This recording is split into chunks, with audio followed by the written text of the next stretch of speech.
guys and gals, this is Brian with Goose Gear. Today we're going to go over a Park Series instruction element. This is the hardware kit that you would use to install the extrusion to the module, which is then your support for your sleep platform going forward on your second row sleep platform in your vehicles. This is a universal kit, so it's used in your Foresters, the Crosstreks, the Outbacks, the RAV4s, and every other future vehicle we work with. Hardware kit consists of all these pieces. You've got your extrusion, you've got a couple of custom brackets that we had made, the latching pins that go with the strikes, and then other bits and pieces of hardware which we'll go over right now. So let's come on in and we'll talk about it. All right, so in this situation, obviously we're doing this installation on the table. In your vehicle, it's best to do this in the vehicle. So if this is actually installed in the vehicle and your module is bolted down, take the top screws out of your module and then just remove the top plate. Will just make your life a little bit easier. Take that and set it aside. And now you have easier access. So you're going to take 3/4 inch, 1/4 screws. They're going to go through these top holes here. And then you're going to take these little T-nuts, which slide into the extrusion. Give it a couple of turns real quick.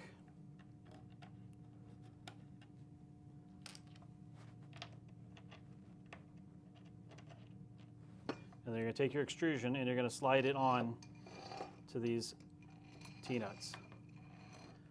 Now, these extrusion bars are cut to about the same length as your modules, and all you're going to do now is just tighten these up. You'll see it pull into place. Just give it a nice tighten.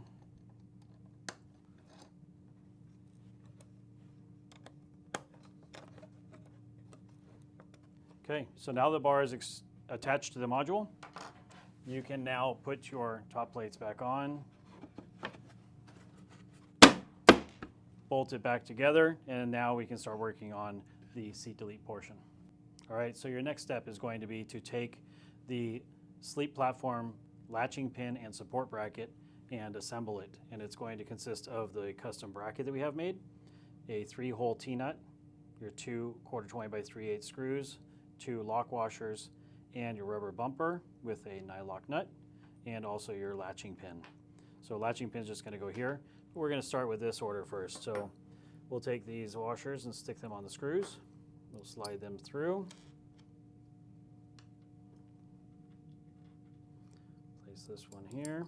So you put them on the 2 ends like that. You're going to take this bar and you're going to put it on here. Get it started. That's it. So once this is on, you're done. You just want to get this here. Just get the screw just barely started, so it's barely in. All right, so now we have our 3-hole T-nut in place. We're going to take the rubber bumper. We're going to put it through this hole here. This is the stop for the sleep platform. And it's kind of a funky angle. And you're going to take this little nut here, and you're going to thread it on. And then you're going to tighten it down.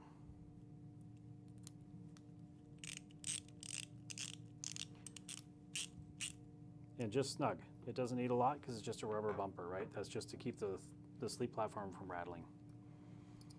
So now that the rubber bumper is on, the 3-hole T-nut is still on, we're going to slide this down, and we're just going to put it roughly in position. Doesn't have to be perfect. We're only going to tighten 1 screw at this time and leave this one loose because this has to be adjusted based on the sleep platform you have and what vehicle you have. For example, this is for a Subaru Crosstrek, which is a very small, narrow drawer, whereas on an Outback 5th Gen it's wider, and on an Outback 6th Gen it's wider. So there are some different sizes. So it's a long bar or a short bar based on the size of the module you have, and then these just get adjusted with your sleep platform later on. So with that on, we're going to take this locking pin, we're going to thread this in here. We take a little wrench, and we're just going to snug it down. It actually has a rubber O-ring in here that you can see here. And when you tighten this down, this washer has a concave shape to it. When you tighten it down, it presses on the washer and it crushes the concaveness, and that's what holds this from coming loose. So this almost will never come loose. So once it's on, you're good, and you don't have to crank it down real hard. That's it. So with that on, you would do the second one, throw it in place.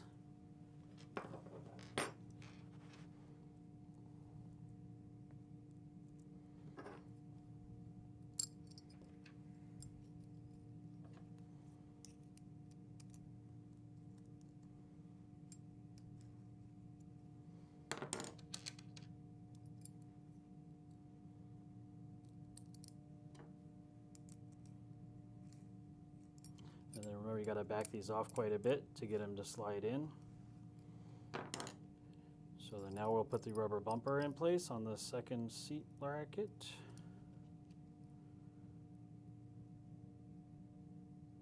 Put this cute little nut on here and tighten it down.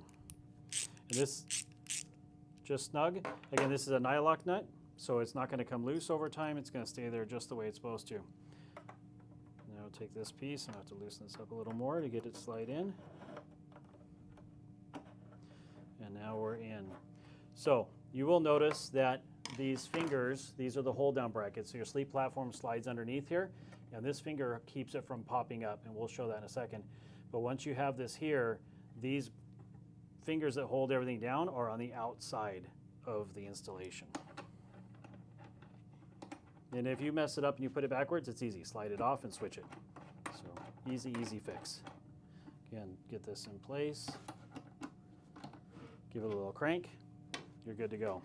And then when you're ready to adjust this, just loosen this up a little bit, just so it slides. So now you can take your sleep platform with this in the vehicle, slide your sleep platform in place, find out where the edge of the wheel well is, get it aligned, and then tighten it down. Your sleep platform may hang over off to one side also. It's normal. They are not always in line with the actual drawers, and very rarely are they. They're usually a different size than the actual drawer they're attaching to, and that's perfectly normal. And that's it. Once that's in, ready to take your sleep platform, slide it in, adjust this, tighten it down, and clip it in, and you're done.